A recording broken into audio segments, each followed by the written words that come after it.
everything has just changed for the Houston Rockets in their series against the Golden State Warriors, as a brand new injury update on Jimmy Butler reveals that the Houston Rockets have a major advantage going forward in this series. Welcome into Rockets Digest. I'm Jace Andrews, and I appreciate you joining us. And hey, if you're looking for updates on your Rockets going forward in the postseason and into the offseason, this is your place. Hit that subscribe button. We're trying to get 100 subscribers before the end of the postseason. Hopefully the Rockets give us a lot of time, but I want to be safe rather than sorry, so go down there and hit that subscribe button. Now, if you don't know, Jimmy Butler exited game number 2 of this Rockets-Warriors series due to a very hard fall. Now, let's kind of backtrack here and describe the play, because there's talk of, let's say, malintent from both the Rockets and the Warriors side of things in this series. This play in particular, though, it was a rebound play where Amen Thompson missed the shot, was going for the putback in some senses, but as he was going, realized Jimmy Butler was already airborne, knew that he was going to have the rebound, so Amen put on the brakes. However, Steven Adams behind him was rushing up trying to get the rebound, ran into Amen, who then got shoved lightly forward, stumbled into Butler's legs in the air. Butler went head over heels, landed on his tailbone as he came down, and was on the floor in agony for a good couple minutes. Amen Thompson also was on the floor for a bit as well. Butler did go hit his free throws and then was exited from the game very shortly after. Now today, we finally got an injury update as he was labeled to get an MRI on that injury. Well, we got this from the Golden State Warriors saying Jimmy Butler, who exited Wednesday's game in Houston due to a pelvis contusion, underwent an MRI yesterday. The MRI did confirm the injury as a pelvis and deep gluteal muscle contusion. Now, his status for Game 3 this Saturday is labeled as questionable. So that's a big thing in and of itself right there, because questionable is not guaranteed. Now, questionable is better than doubtful for the Warriors. However, we have gotten more and more insight as this injury diagnosis has gone on, and I want to go to something that we even saw on Thursday, in which they were talking about Jimmy Butler's injury on NBA Tonight, and we got this from Mark J. Spears saying, quote, Bernie Lee, which is Jimmy Butler's agent, texted Mark J. Spears saying, quote, pray for the bear. Now, they say that Jonathan Kuminga needs to be ready for the Warriors. He would be the backup, but there is optimism for Butler's injury status. Now, there's so many things to diagnose with this. I think the first one of it is that Jimmy Butler, if he does play in Saturday's game, is not going to be to full extent. I think he will not play. That is my personal opinion with the way that they are going about this. And I'm not going to say lack of full knowledge of this injury, but the simple fact that he was taken off the court immediately. And with the MRI, nothing showed damage in terms of, anything in the actual structure of his body. It's more or less just a very, very bad bruise in that case, somewhat of a bone bruise. Now, the contusion part is obviously left to be up for so many different debates about what that actually means. But in my mind, I don't think he's playing in Game 3. If it was a win-now situation, I think the Warriors might push for Jimmy Butler to play. However, because they got that Game 1 against the Rockets, and this series is tied up, I don't think they push him to play. But that's why they labeled him as questionable, not doubtful, because they want the Rockets to have to game plan for Jimmy Butler. We've talked about how Ime Udoka is such a game planning fanatic, and how when he has time, he usually succeeds at game planning for an offense/defense. Well, not knowing who you're going to face, Jimmy Butler and Jonathan Kuminga are very different players, so having to game plan for two different guys is going to be definitely a challenge for Udoka. Now, I'm not saying he can't do it, however, it just makes it a little bit tougher on the Rockets. We did get a quote from Steve Kerr about Jimmy Butler.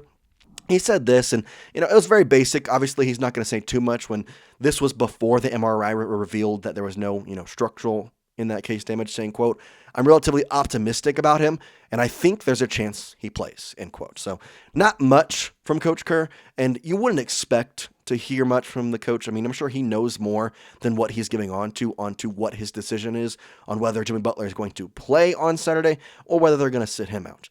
I don't think he will play, but I continue with that saying that if they doesn't play, that is a ginormous advantage for the Rockets, whether they don't play on Saturday, whether he doesn't play the rest of the series. If he is not to his full level, the Rockets have so much better of a chance to take down the Warriors, and I would say the next 3, 4, 5 games here. I don't think it goes to a Game 7 without Jimmy Butler on the court. Now, with him on the court, I think there's a chance that happens, and the Rockets have to push him all the way to the distance to get the series victory. And I want to continue on with this, and more or less, the media is kind of agreeing with me. The Warriors likely won't beat the Rockets in the first round without Butler, and he's considered one of the top two-way players in the NBA. That's besides the point. The stats that I want you to notice, though, obviously he took the Heat to the NBA Finals in 2020 and 2023. When he was not on the team, it was very different. But his career postseason averages, this is the important parts, and I want you to really look into this one. 21.2 points, 6.1 rebounds, 4.6 assists, 1.7 steals, and just over a half a block. His postseason stats are incredible. When he is at his best, it's when the playoffs are around. We all know that he can take over, especially at the end of games. And for a Warriors team that, listen, we know the Warriors are a good team. They've got Steph Curry. Podziemski is, I think, a very good player as well. But at the same time, I don't think Moses Moody is getting the job done. I don't think Jonathan Kuminga is getting the job done. And so, when you take Butler off the court, there was a reason they traded for him. This guy is a very good player.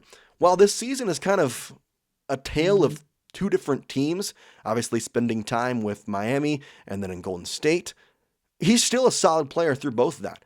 17.5 points per game, 5.4 rebounds, 5.4 assists. I mean, he is overall a very solid player. And this doesn't even lift or list half of his game, which is the defensive side of things. He controls the other team's offense to a very well-mannered pace.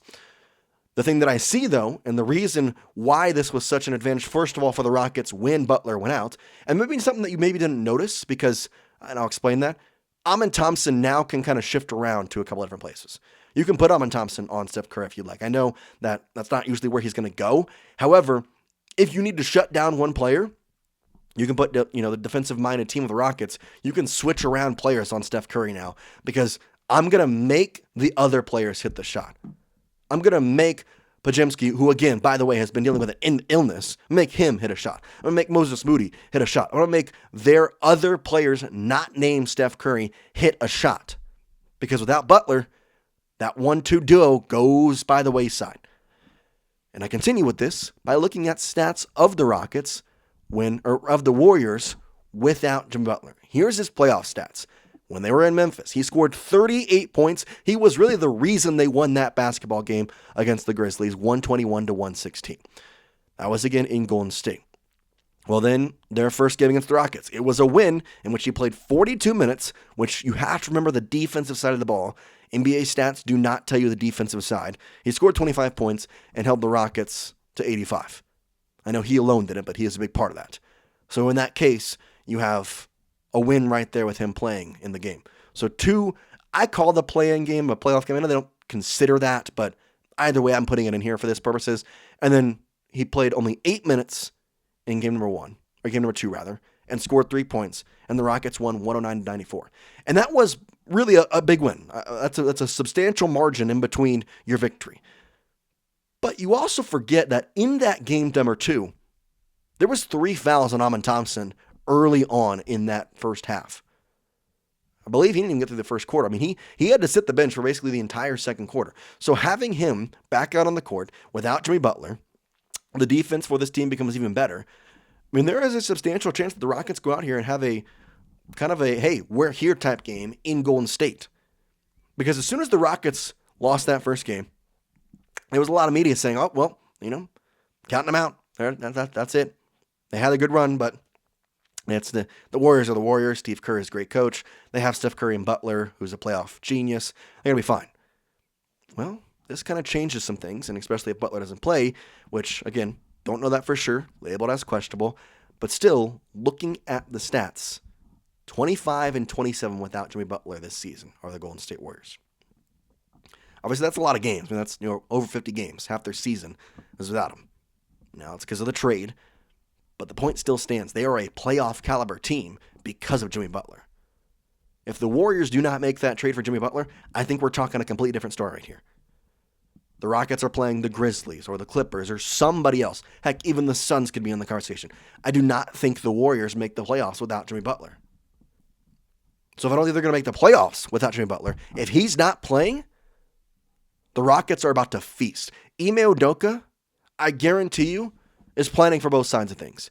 And because he gets an extra day in this situation, you play, you obviously get the travel day. You play Saturday now. You get 2 days in between your first game. You plan a game plan. You're good. Now you get 2 days in between your next game here on Saturday night. Yeah, you travel, but you kind of feel pretty good about Ime Udoka's planning capabilities. And if his game plan without Jimmy Butler is in full effect, we could see another game like we saw in Game 2, where the Rockets take control early and do not let it go.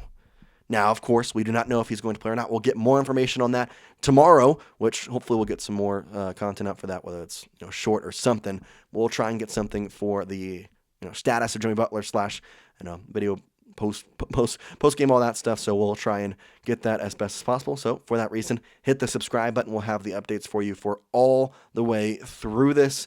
Again, Jimmy Butler labeled as questionable with the MRI coming back relatively clean.